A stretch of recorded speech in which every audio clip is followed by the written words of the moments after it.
K Shivakumar ಇವತ್ತು ಸಂಜೆ ಕಾಂಗ್ರೆಸ್ ಶಾಸಕಾಂಗ ಪಕ್ಷದ ನಾಯಕರಾಗಿ ಆಯ್ಕೆ ಆಗ್ತಾರೆ. 2-3 ದಿನಗಳಲ್ಲಿ ಅವರು ಮುಖ್ಯಮಂತ್ರಿಯಾಗಿ ಅಧಿಕಾರವನ್ನು ಸ್ವೀಕರಿಸಬಹುದು. ಆದರೆ ಅವರು ಮುಖ್ಯಮಂತ್ರಿ ಆಗುವುದರ ಕುರಿತು ಕರ್ನಾಟಕದ ಜನ ಯಾವ ರೀತಿ ಪ್ರತಿಕ್ರಿಯೆ ವ್ಯಕ್ತಪಡಿಸ್ತಾರೆ, ಇದು ಕುತೂಹಲಕರವಾಗಿದೆ. ಬಹಳಷ್ಟು ಜನರಿಗೆ ಸಂತೋಷ ಆಗಿದೆ, ಖುಷಿಯಾಗಿದೆ, ಕೆಲವರಿಗೆ ಸಂತೋಷ ಆಗಿಲ್ಲ. ಇದು ಸಹಜವಾದದ್ದೇ.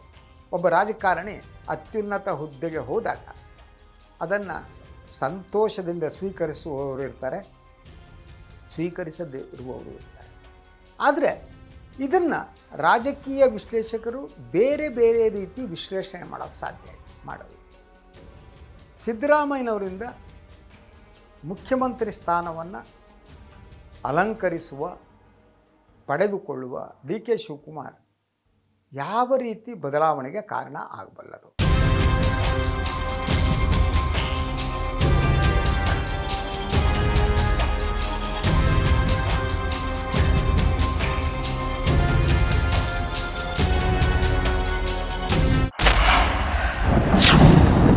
ಸಿದ್ದರಾಮಯ್ಯನವರು ಇದ್ದಾಗ ಅವರಿಗಿದ್ದ ಸವಾಲುಗಳು ಬೇರೆ ಆಗಿದೆ. ಡಿ ಕೆ ಶಿವಕುಮಾರ್ ಮುಂದಿರುವ ಸವಾಲುಗಳು ಬೇರೆ. ಈ ಬಗ್ಗೆ ನಾನು ಮಾತನಾಡ್ತಾನೆ ಇದ್ದೀನಿ. ಯಾವ್ಯಾವ ಸವಾಲುಗಳಿವೆ, ನಿನ್ನೆನೂ ನಾನು ಆ ಬಗ್ಗೆ ಮಾತನಾಡಿದ್ದೆ. ಆದರೆ ಈಗ ಡಿ ಕೆ ಶಿವಕುಮಾರ್ ಮುಖ್ಯಮಂತ್ರಿ ಆಗುವ ಸಂದರ್ಭದಲ್ಲಿ ಒಂದು ರೀತಿಯಲ್ಲಿ ಆತಂಕದಲ್ಲಿ ಇರುವಂಥ ಒಂದು ಸಮುದಾಯ ಕೂಡ ಇದೆ, ಜನ ಕೂಡ ಇದ್ದಾರೆ. ಅವ್ರು ಯಾರು ಗೊತ್ತಾ? ಸೌಜನ್ಯ ಪರ ಹೋರಾಟಗಾರರು. ಧರ್ಮಸ್ಥಳದಲ್ಲಿ ನಡೆದಂತಹ ಹೆಣಹೂತ ಪ್ರಕರಣ ಮತ್ತು ಹೆಣ ಸಾಗಾಣಿಕಾ ಪ್ರಕರಣ, ಈ ಪ್ರಕರಣದ ಸತ್ಯ ಹೊರಗೆ ಬರಲಿ ಅಂತ ಸತತವಾಗಿ ಹೋರಾಟ ಮಾಡ್ತಾ ಬಂದವರಿಗೆ ಈಗ ಒಂದು ರೀತಿಯ ಆತಂಕ ಕಾಡ್ತಾ ಇದೆ. ಡಿ ಕೆ ಶಿವಕುಮಾರ್ ಅವರು ಮುಖ್ಯಮಂತ್ರಿ ಆದ ಮೇಲೆ SIT ಕಥೆ ಏನಾಗುತ್ತೆ? ಸೌಜನ್ಯ ಪ್ರಕರಣದ ತನಿಖೆ ಎತ್ತ ಹೋಗುತ್ತೆ? ಈ ಪ್ರಶ್ನೆಗಳು ಅವರನ್ನು ಕಾಡ್ತಾ ಇದೆ. ಅದರ ಜೊತೆಗೆ ಆತಂಕ ಇರುವುದು ಯಾಕೆ ಕಾರಣ ಅಂದರೆ, ನ್ಯಾಯಾಲಯದ ಸೂಚನೆಯ ಮೇಲೆ ಒಂದು ರೀತಿಯಲ್ಲಿ ನ್ಯಾಯಾಲಯದ ಸುಪರ್ದಿಯಲ್ಲೇನೆ ಈ ಒಂದು SIT ತನಿಖೆ ನಡೆಯುತ್ತಿರುವ ಸಂದರ್ಭದಲ್ಲಿ ಸತ್ಯ ಹೊರಗೆ ಬರುವ ಎಲ್ಲ ಸಾಧ್ಯತೆ ಕಾಣ್ತಾ ಇರುವ ಕಾಲಘಟ್ಟದಲ್ಲಿ ಡಿ ಕೆ ಶಿವಕುಮಾರ್ ಮುಖ್ಯಮಂತ್ರಿ ಆಗಿದ್ದರೆ ಬೀರುವ ಪರಿಣಾಮ ಯಾವುದು? ಸೊ ನೋಡ್ತಾ ಹೋಗೋಣ. ಡಿ ಕೆ ಶಿವಕುಮಾರ್ ಅವರು ಧರ್ಮಸ್ಥಳದ ಭಕ್ತರು. ವೀರೇಂದ್ರ ಹೆಗ್ಗಡೆಯವರ ಬಗ್ಗೆ ಅವರಿಗೆ ಅಪಾರವಾದ ಗೌರವ ಇದೆ.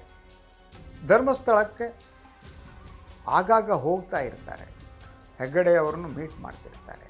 ಅಂತಹ ರಿಲೇಷನ್. ಮೂಲಭೂತವಾಗಿ ಡಿ ಕೆ ಶಿವಕುಮಾರ್ ದೈವ ಭಕ್ತರು, ದೇವರನ್ನು ಬಿಟ್ಟು ಇಲ್ಲ ಅವರು. ಹಾಗೆಯೇ ದೈವ ಭಾಷೆ ಎಂದು ಹೇಳಲಾಗುವ ಸಂಸ್ಕೃತದ ಕೆಲವು ವಾಕ್ಯಗಳನ್ನು ಕಲ್ತಿದ್ದಾರೆ ಅವರು. ಆಗಾಗ ಸಂಸ್ಕೃತವನ್ನು ಮಾತನಾಡಬಲ್ಲರು. ಅದರಂತೆ ದಟ್ ಅವರಿಗೆ RSS ಗೀತೆ ಕೂಡ ಗೊತ್ತಿದೆ, ಸದಾವತ್ಸಲನ್ ಪೂರ್ಣ ಗೊತ್ತು ಅವರಿಗೆ. ಆದರೆ ಕೆಲವೊಮ್ಮೆ ಅವರು ಒಂದು ಸಾಫ್ಟ್ ಹಿಂದುತ್ವವಾದಿ ಅಂತ ಕಾಣ್ತಾರೆ. ಅವರು ಕುಂಭಮೇಳ ಆದರೆ ಅಲ್ಲಿ ನದಿಯಲ್ಲಿ ಹೋಗಿ ಮುಳುಗಿ ಹೇಳಬಲ್ಲರು. ಅಲ್ಲಿ ಮಾಡಿದ ವ್ಯವಸ್ಥೆಯ ಕುರಿತು ಅವರು ಉತ್ತರ ಪ್ರದೇಶದ ಮುಖ್ಯಮಂತ್ರಿ ಯೋಗಿ ಆದಿತ್ಯನಾಥ್ ಅವರನ್ನು ಶ್ಲಾಘಿಸಬಲ್ಲರು. ಹಾಗೆಯೇ ಇನ್ಯಾವುದೋ ಕಾರ್ಯಕ್ರಮದಲ್ಲಿ ಜಗ್ಗಿ ವಾಸುದೇವ್ ಅವರ ಪಕ್ಕದಲ್ಲಿ ಕೂತ್ಕೊಬಲ್ಲರು. ಹಾಗೆಯೇ ಇನ್ನೊಂದು ಅದೇ ಕಾರ್ಯಕ್ರಮದಲ್ಲಿ ಗೃಹ ಸಚಿವರ ಜೊತೆ ಕೂತ್ಕೊಬಲ್ಲರು. ಆದ್ದರಿಂದ ಅವರ ಈ ಸಂಪರ್ಕ ಮತ್ತು ಸಂವಹನ ಏನಿದೆ ಅದು ಸಾಮಾನ್ಯವಾದ ಕಾಂಗ್ರೆಸ್ ನಾಯಕರಿಗಿಂತ ಭಿನ್ನ ಆಗಿದೆ. ಸಿದ್ದರಾಮಯ್ಯ ಬಹಳ ಸ್ಪಷ್ಟವಾಗಿ ಅವರು ವೈಚಾರಿಕ ನಿಲುಮೆಯನ್ನು ಹೊಂದಿದವರು. ಅವರೆಂದೂ ಕೂಡ ಹಾಗೆ ನೋಡಿದ್ರೆ ದೈವ ವಿರೋಧಿ ಅಂತ ನಾನು ಒಪ್ಪಲ್ಲ. ಭಾಳ ಜನ ಬ್ರಾಹ್ಮಣರು ಲಿಂಗಾಯತರು ಅವನು ಹಿಂದೂ ವಿರೋಧಿ, ನಾಟ್ ಲೈಕ್ ದ್ಯಾಟ್. ಬಟ್ ಅವರಿಗೆ ಒಂದು ವೈಚಾರಿಕತೆ ಇತ್ತು, ಅವರು ವಿಚಾರ ಮಾಡಬಲ್ಲವರಾಗಿದ್ದರು. ಇವರು ಹಾಗಲ್ಲ. ಡಿ ಕೆ ಶಿವಕುಮಾರ್ ಭಕ್ತರು, ಅವರು ಭಕ್ತಿ ಜಾಸ್ತಿ ಅವರಿಗೆ. ಯಾರ್ಯಾರ ಮೇಲೆ ಅವರಿಗೆ ಭಕ್ತಿ ಇದೆಯೋ ಭಕ್ತಿ ಇದೆ. ಆದರೆ ಒಂದು ರೀತಿಯಲ್ಲಿ ಅವರು ಸಾಫ್ಟ್ ಹಿಂದುತ್ವವಾದಿ ಅಂತ ಕಾಣ್ತಾರೆ. ಈ ಸಾಫ್ಟ್ ಹಿಂದುತ್ವನೇ ಕಾಂಗ್ರೆಸ್ ಪಕ್ಷದ ಜೀವಾಳವಾಗಿ ಬದಲಾಗುತ್ತಾ ಅನ್ನೋ ಪ್ರಶ್ನೆ ಇದೆ. ಅದು ಒತ್ತಟ್ಟಿಗೆ ಇಟ್ಬೋಣ. ನಾನು ಮಾತನಾಡೋದಕ್ಕೆ ಹೊರಟಿದ್ದು ಧರ್ಮಸ್ಥಳದ ಪ್ರಕರಣದ ಮೇಲೆ ಅವರು ಮುಖ್ಯಮಂತ್ರಿ ಆಗುವುದರಿಂದ ಬೀರುವ ಪ್ರಭಾವ ಯಾವುದು?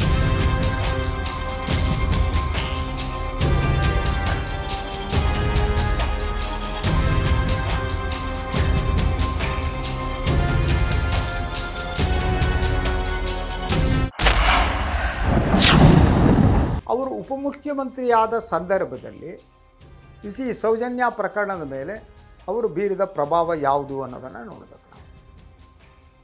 ಸೊ ಗೊತ್ತಿದೆ ನಮಗೆ, ಕರ್ನಾಟಕ ಮಹಿಳಾ ಆಯೋಗ ಸರ್ಕಾರಕ್ಕೆ ಮುಖ್ಯಮಂತ್ರಿಗಳು ಒಂದು ಪತ್ರ ಬರೆಯುತ್ತೆ. ಏನು ಧರ್ಮಸ್ಥಳದಲ್ಲಿ ನಡೆದಂಥ ನೂರಾರು ನಿಗೂಢ ಸಾವಿನ ಹತ್ಯೆಯ ಪ್ರಕರಣದ ಬಗ್ಗೆ ತನಿಖೆ ಮಾಡಬೇಕು ಅಂತ. ಅದರ ಎಲ್ಲ ವಿಚಾರವಾದಿಗಳು ಸೇರಿಬಿಟ್ಟು ಮುಖ್ಯಮಂತ್ರಿಗಳಿಗೆ ಮಾತನಾಡ್ತಾರೆ, ಮಾಡಿಸಿ ಅಂತಾರೆ. ಅದಾದ ಮೇಲೆ ಮುಖ್ಯಮಂತ್ರಿಗಳು SIT ರಚನೆ ಮಾಡ್ತಾರೆ. ಅದೇ ಸಂದರ್ಭದಲ್ಲಿ ಮಾಸ್ಕ್ ಮ್ಯಾನ್ ಬರ್ತಾನೆ. ಇದೆಲ್ಲ ಗೊತ್ತಿದೆ ನಿಮ್ಮ ಕತೆಗಳಲ್ಲಿ, ಅದನ್ನ ಮತ್ತೆ ರಿಪೀಟ್ ಮಾಡೋ ಅಗತ್ಯ ಇಲ್ಲ.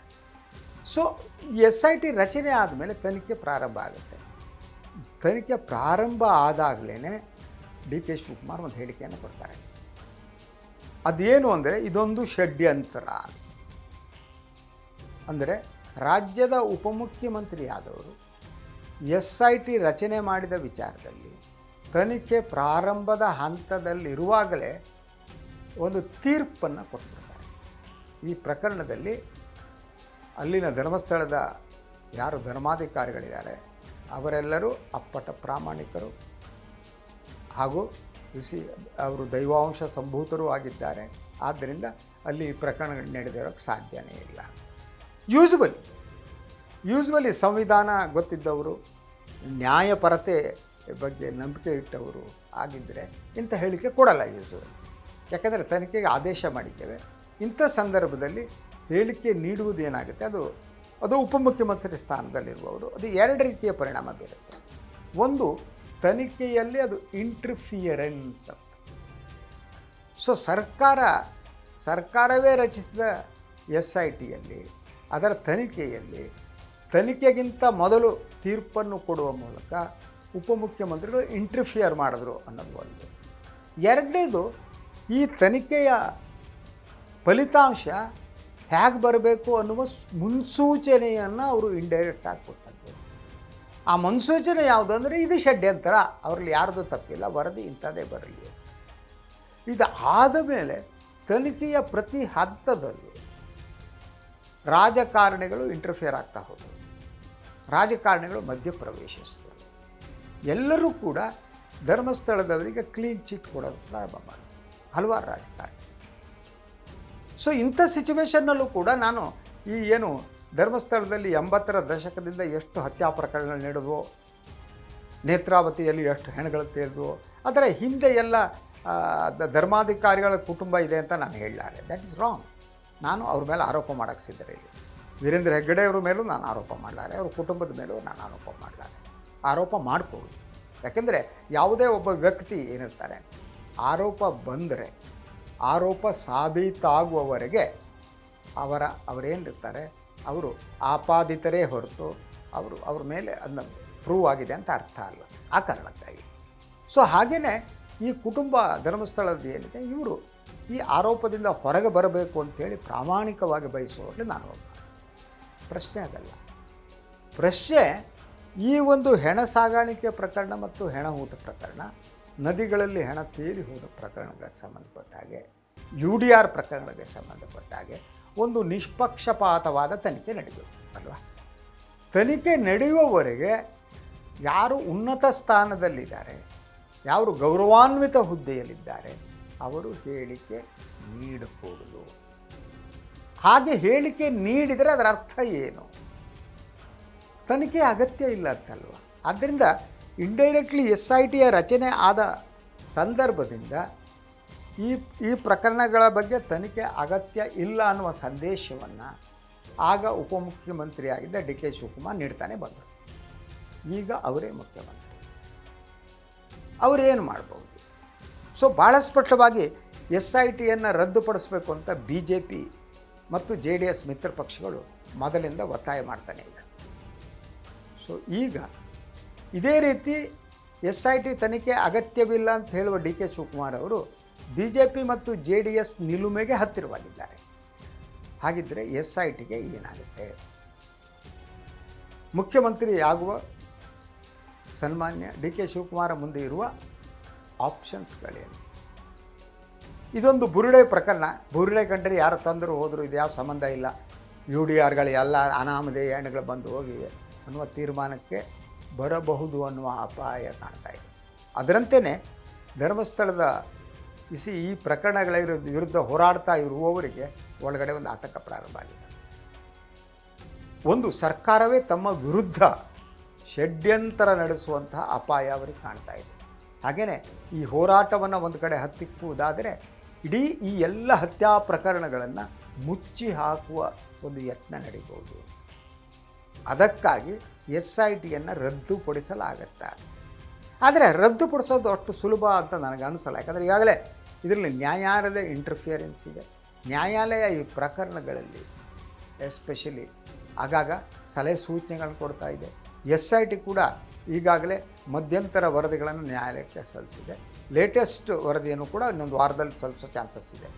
ಈ ನಡುವೆ ಸುಮಾರು 1,000 ಪುಟಗಳ ಒಂದು ವರದಿಯನ್ನು ಕೂಡ ಕೊಡಲಾಗಿದೆ ಅಂತ ಹೇಳಲಾಗ್ತಾ ಇದೆ. ಹಾಗೆಯೇ ಆ ವರದಿಗಳಲ್ಲಿ ಬಂದ ಕೆಲವು ಅಂಶಗಳು ಆಘಾತಕಾರಿಯಾಗಿವೆ ಅಂತ. ಈ ಬಂಗ್ಲೆಗುಡ್ಡ ಅನ್ನೋದು ಇದೆಯಲ್ಲ, ಆ ಬಂಗ್ಲೆಗುಡ್ಡದಲ್ಲಿ ಸಿಕ್ಕಿರುವಂತಹ ಅವಶೇಷಗಳೇನಿವೆ, ಎಲುಬುಗಳೇನಿವೆ, ಅದು ಇನ್ನೊಂದು ಕಥೆಯನ್ನು ಹೇಳ್ತಾ ಇವೆ ಅಂತ ಹೇಳಲಾಗ್ತಾ ಇದೆ. ಫೊರೆನ್ಸಿಕ್ ಲ್ಯಾಬ್ ಇದ್ರ ಮೂಲಕ ಅಲ್ಲಿ ಬಿದ್ದಿರುವ ಬಹುತೇಕ ಹೆಣಗಳೇನಿವೆ ಅವು ಯಾವುದು ಕೂಡ ನ್ಯಾಚುರಲ್ ಡೆತ್ತಿಂದಲ್ಲ.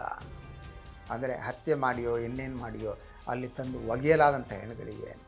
ಅದರ ನಡುವೆ ಮತ್ತೆ ಈ ಒಂದು 2-3 ತಿಂಗಳಲ್ಲಿ ಸುಮಾರು 14 ನಾಪತ್ತೆ ಪ್ರಕರಣಗಳ ದೂರುಗಳು ಕೂಡ ಪೊಲೀಸರಿಗೆ ಬಂದಿದೆ.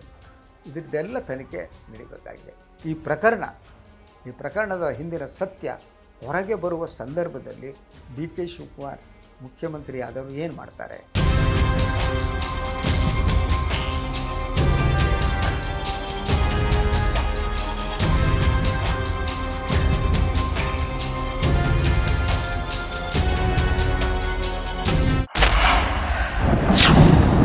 ಧರ್ಮಸ್ಥಳದ ಮೇಲಿನ ಭಕ್ತಿಯಿಂದ, ಅಲ್ಲಿಯ ಧರ್ಮಾಧಿಕಾರಿಗಳ ಮೇಲಿನ ಗೌರವದಿಂದ SITಯನ್ನು ರದ್ದುಪಡಿಸ್ತಾರೆ. ಹಾಗೇನಾದರೂ ಮಾಡಿದರೆ ಕರ್ನಾಟಕದ ಜನತೆ ಹೊಸ ಮುಖ್ಯಮಂತ್ರಿಯನ್ನು ಕ್ಷಮಿಸಲ್ಲ. ಅದರಿಂದ ಶುಡ್ ಬಿ ಮೋರ್ ಕೇರ್ಫುಲ್ ಅಂತ. ಪ್ರಕರಣ ಸತ್ಯ ಹೊರಗೆ ಬರೋವರೆಗೆ ಮುಖ್ಯಮಂತ್ರಿಗಳು ಸುಮ್ಮನೆ ಇರಬೇಕು. ಸತ್ಯ ಹೊರಗೆ ಬಂದ ಮೇಲೆ ಅವರು ನಿರಪರಾಧಿಗಳು ಅಂತಾದರೆ ಯಾರ ಆಕ್ಷೇಪಣೂ ಇಲ್ಲ.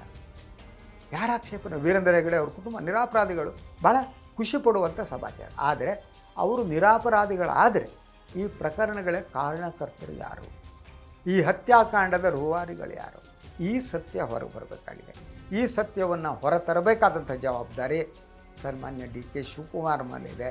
ಅವರು ಮುಖ್ಯಮಂತ್ರಿ ಆದ ಮೇಲೆ ಈ ಪ್ರಕರಣದಲ್ಲಿ ನಿಷ್ಪಕ್ಷಪಾತ ತನಿಖೆ ನಡೆಯುವಂತೆ ಮಾಡಲಿ ಅಂತ ಆಶಿಸೋದೊಂದೇ ನಾವು ಮಾಡ್ಬೋದಾದ ಕೆಲಸ. ಇದು ಇವತ್ತಿನ ಮೆಗಾ ಫೋಕಸ್. 3 ಸುದ್ದಿ ಮತ್ತು ವಿಶ್ಲೇಷಣೆಯನ್ನು ತಮ್ಮ ಮುಂದೆ ಇಟ್ಟಿದ್ದೇನೆ. ನಾಳೆ ಭಾನುವಾರ ಬರಲ್ಲ, ಸೋಮವಾರ ಹಾಜರಾಗ್ತೀನಿ 3 ಸುದ್ದಿಯವರೆಗೆ. ಅಲ್ಲಿವರೆಗೆ ಎಲ್ಲರಿಗೂ ಕೂಡ ನಮಸ್ಕಾರ.